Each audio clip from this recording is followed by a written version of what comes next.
You're listening to the Stephen A. Smith Show podcast.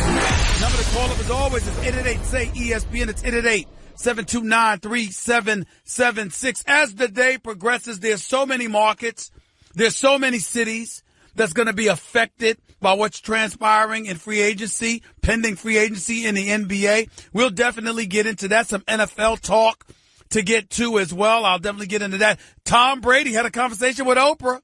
I'll definitely be bringing that up. And obviously, there are some things to get into as well, some other NFL items that I'll touch on. But before I get into my first topic, the top topic on my mind at this particular moment in time, I wanted to remind y'all, to win in basketball, you got to play great coverage, right? And with Straight Talk Wireless, you know you're getting great coverage because they use the exact same 4G LTE towers as the big carriers before, a lot less. Straight Talk Wireless, only at Walmart. Refer to terms and conditions of service at straighttalk.com. Time to get to Straight Talk, brought to you by Straight Talk Wireless. Best phones, best networks, no contracts. Don't know if you heard the news. And to a lot of you folks out there, you might think it has absolutely nothing to do with you, but I got news for you. It does. The state of New Jersey, led by Governor Phil Murphy, placed the state's first sports bet today. The state, credited with further opening the doors to legalize sports gambling, began taking bets today, y'all. New Jersey Governor Phil Murphy placed the first bets in the state at Mammoth Park Racetrack, a $20 bet on Germany actually winning the World Cup, another $20 bet on the New Jersey Devils winning the Stanley Cup next season. There was a state senator that joined him. Obviously, it was a big deal.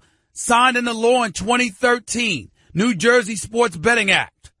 Signed into law in 2013, the state still had to wait until last month when the United States Supreme Court ruled the Professional and Amateur Sports Protection Act of 1992 unconstitutional. That allowed the states to unilaterally make their own decisions in regard to sports betting as opposed to making it a federal offense to engage in sports betting itself. The state was beaten to the punch last Tuesday, reading an article from Darren Rovell of ESPN, business reporter, who, by the way, will be on with us in less than 30 minutes or so. Listen, they got beat to the punch by Delaware, which placed its first bet, what was it, last Tuesday? All right, they began taking their first single-game sports bets. Julius Erving, Dr. J, the doctor, the former star in the NBA, of the Philadelphia 76ers, placed a $5 wager on the Philadelphia Eagles to repeat as Super Bowl champions. He did that at the Borgata Racing Sportsbook at 11 a.m. today. He spoke about it, talked about how it'll be a quick learning curve for the state of New Jersey, but he anticipates that they'll be successful in doing so. If you recall, New Jersey is expected to be a big betting state. William Hill, U.S. Chief Executive Joe Asher, told ESPN that at maturity, he expects the state to handle roughly $10 billion in bets. Projections, Asher cautions, will depend on a lot of factors, including whether the legalization will lead gamblers to leave their bookies. See, for me, ladies and gentlemen, here's the question. As to whether or not betting, gambling on a world of professional sports is a good or bad thing. To me, it's a good thing. Number one is a question mark as to whether guys will leave their bookies, but and evade that underground stuff, which I think will happen. I think it will generate more revenue for the economy. I think dollars will flow into the right places.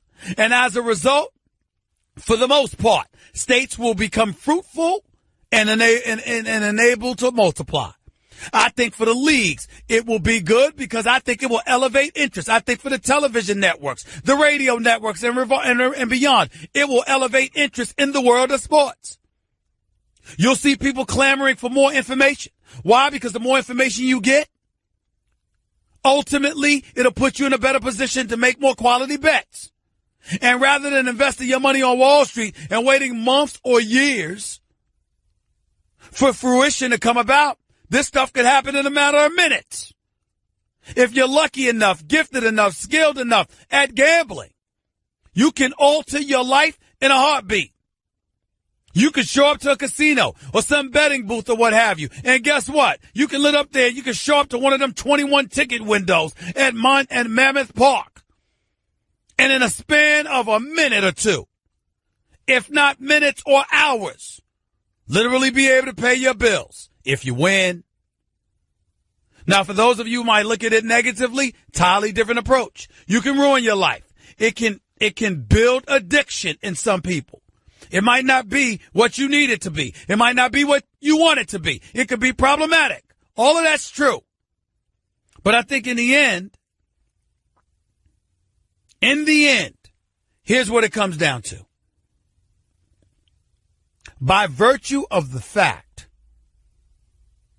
that you have fantasy football, fantasy basketball, fantasy baseball, and all of this other stuff, we've been gambling, folks. We've been gambling. Let's not fool ourselves. Let's not act like we're all that clueless. The bottom line is we've been gambling. So its legalization is necessary. This is not like weed. I am not a proponent of legalizing marijuana. For medicinal purposes, yes. Not for recreational purposes. Hell no. Folks will remain nameless, but we've seen folks in the world of professional sports that we looked at, and we looked at the way they played, and we said, damn, are they high? I don't want those question marks in the world of sports. And I'll be the first to admit that I think that stringent rules should be placed upon sports teams, players, everyone associated with the world of sports, because we got to make sure that the integrity of the sports are not compromised, which I think will be handled. With all these fantasy sports leagues going on and us having to deal with that, with these polls and these brackets and everything else that was taking place, and we had to deal with that. No reason to believe that that's going to be a problem now. No reason to believe that that can't be handled now. So I am a proponent of the Supreme Court's decision to essentially open the floodgates for individual states to legalize gambling in sports if they so choose. The hell with that Professional and Amateur Sports Protection Act of 1992. It's 2018. It's 26 years ago. Times have changed. Social media, the advent of social media, fantasy sports and beyond. It's changed. This is a different world. It's not what it used to be. And because of that, I say to you, go ahead and legalize it. Just understand the ramifications. Understand that you legalizing it, it's going to be a lot more people gambling because it's been legalized. They don't have to go underground to do it. They don't have to engage with a bookie to do it. They don't have to worry about their health and beyond, because you just never know how the underground world works. So the pros of it is that it's going to stimulate the economy. It's going to generate more money for the economy because the money will be going into the right hands, we suppose, put forth for better use, we suppose. The flip side to it is that there's going to be a proliferation in gambling addicts. You're going to see people putting their families and their livelihoods on the line because of it. You're going to see an elevated level of violence. There's pros and cons to everything.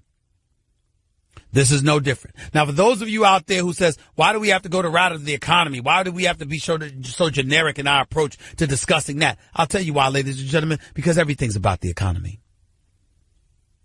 We need to grow up and stop fooling ourselves.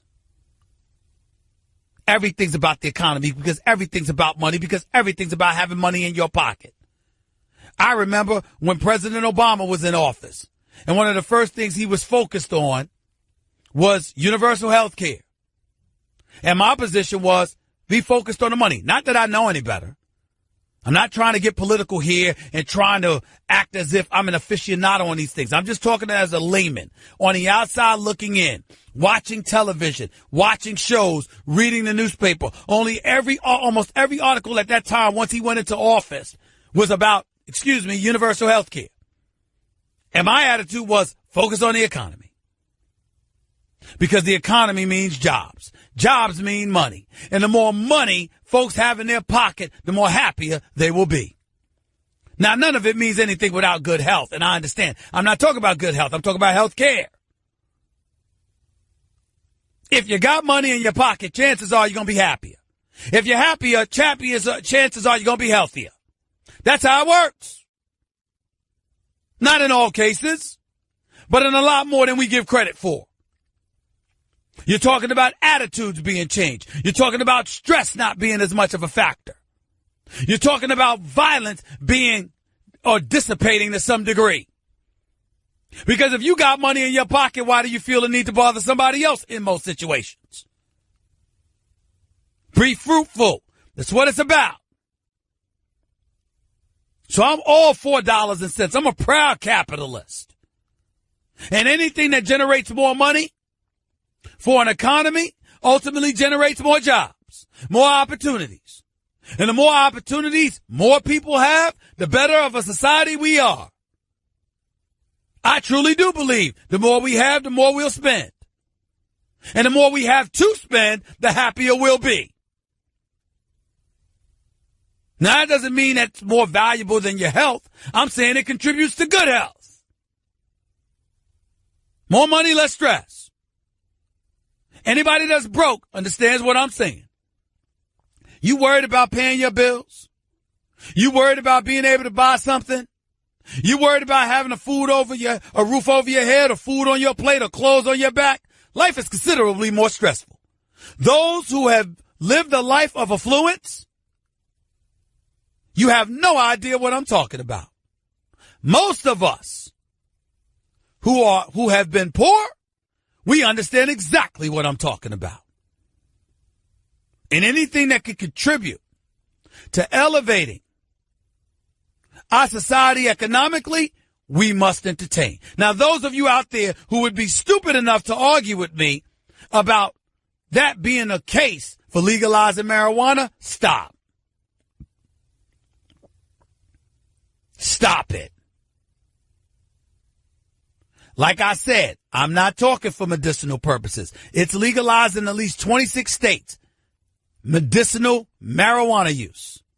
I am not going into that debate. There is no debate. I support that. I'm talking about dudes and gals who are in good health, but want to use it recreationally, want to show up to work high. Man, boss getting on my nerves, man. I can't stand. I'm all right. It's no big deal. Man, back shot. Boss giving you orders, you like, huh? Nah, I don't support that. Not at all. Ain't standing for it. Don't want no parts of it. Because that's a recipe for disaster. More so than anybody can want to come up with. I don't care what anybody says. I've seen it. I want no part of it in the world of sports. Cats stepping on the court or the field to play. They ain't ready to perform. They chilling. Now, some people say, oh, Stephen A., but, that ain't got nothing to do with when they're home. Well, if you're using it excessively enough, who's to say you're going to stop when you leave home? Because I'm here to tell you, marijuana is addictive. I don't give a damn what nobody says. I've seen too many nuggets of evidence to support that theory. It can be addictive in some cases. That's the accurate way to display it, to say it. Now, that doesn't mean sports gambling can't be addictive too. I'm simply saying it already exists. And leagues have already been profiting off of it, as have networks. ESPN got a fantasy football channel. You know what I'm saying? Not channel, but fantasy football shows. Can't tell you, I can't begin to tell you how popular it is. Just ask our Matthew Berry. It's incredibly popular. Networks profit off of it. Leagues profit off of it. Why not everybody else? It's the way I look at it. It's the way I view it. 888-SAY-ESPN. It's 888-729-3776. Let me transition to another subject. And I want to have a direct conversation right now. Hopefully he's listening somewhere. His name would be Earvin Magic Johnson.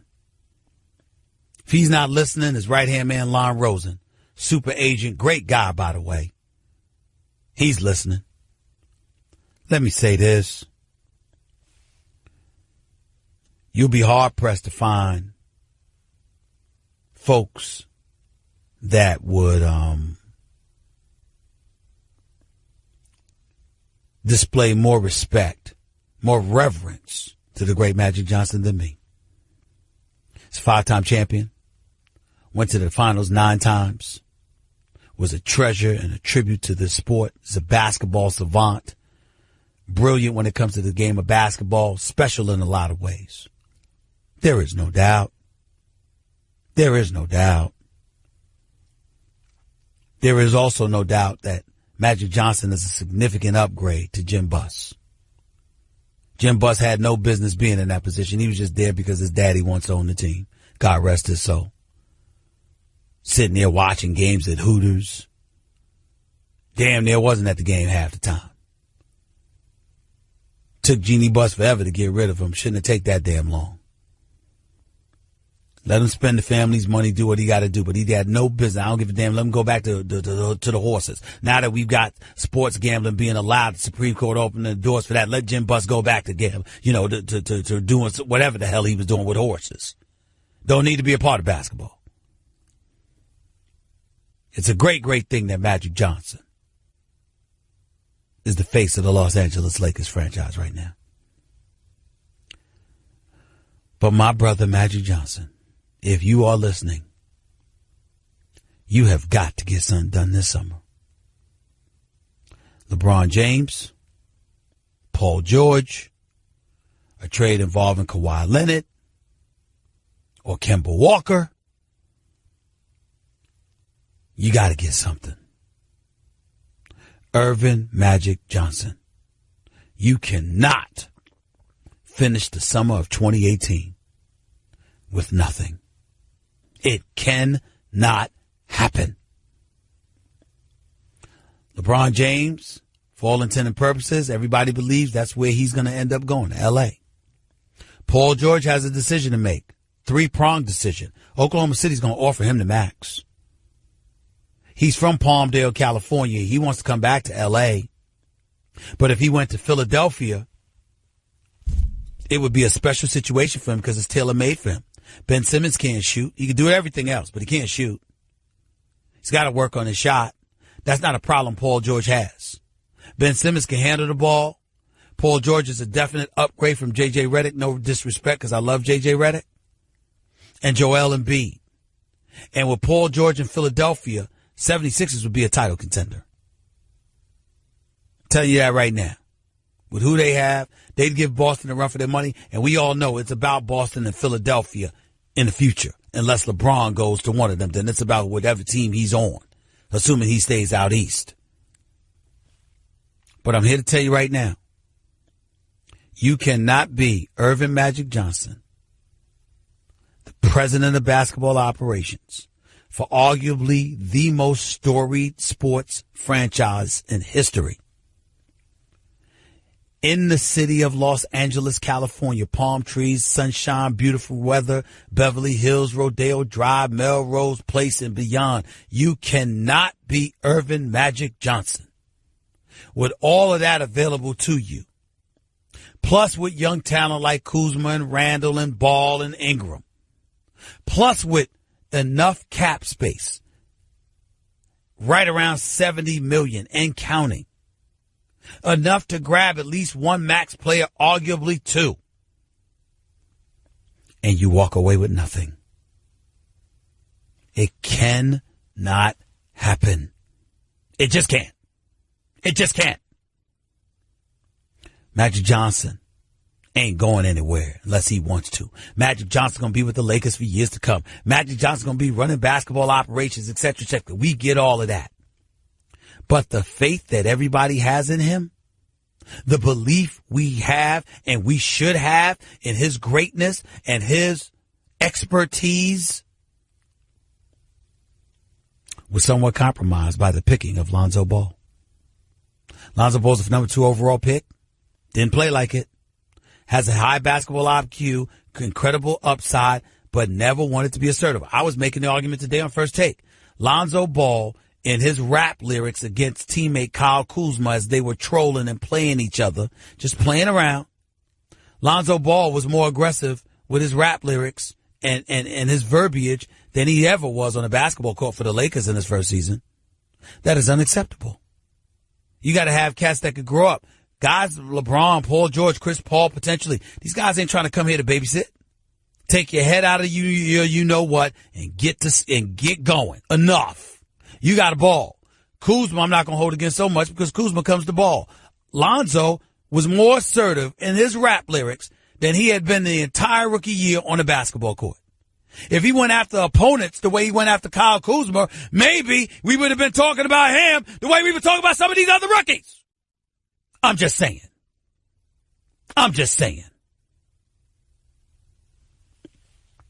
Either way you slice it, having conversations with Magic Johnson, or having conversations rather with Lonzo Ball about how they need to tone down the rhetoric with each other.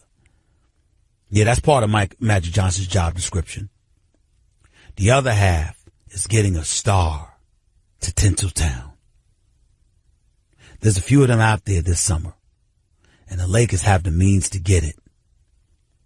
They just got to recruit.